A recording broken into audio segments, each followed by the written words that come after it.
talk about some proposed legislation. This certainly wasn't the plan when we set up this webinar, right?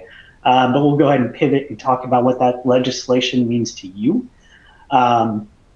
And then we're also going to talk about eligibility, right? And we want to talk about eligibility because there are a lot of ERC promoters or ERC mills out there, depending on the IRS language you look at, right?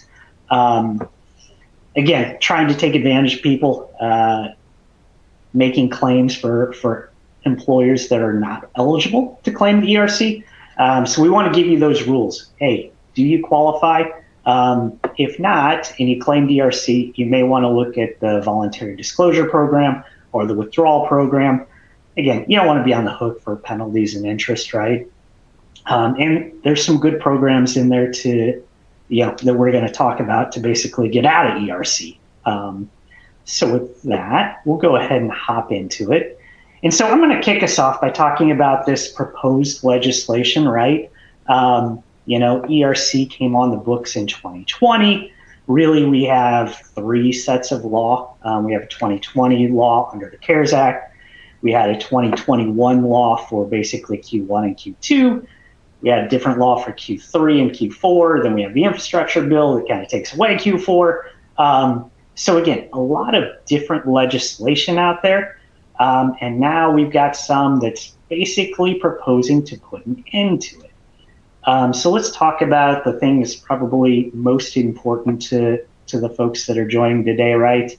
Our deadline to file, right? If you have a 2020 claim, under the current law, right, you have until April 15th of 2024. So that deadline is quickly approaching.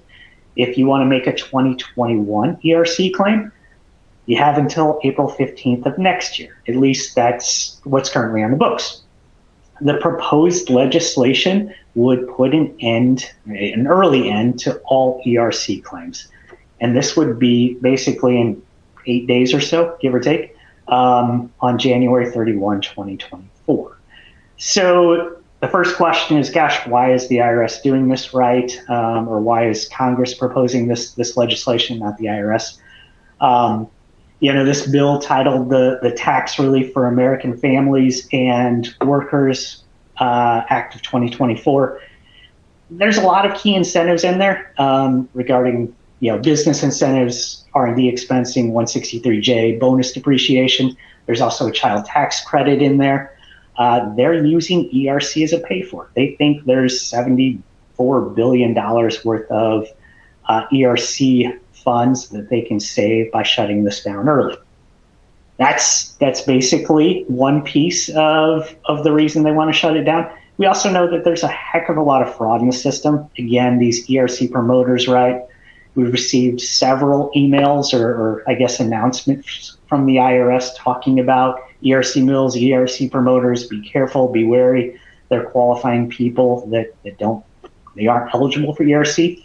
And this is, again, one way they can cut down on fraud is to end this early.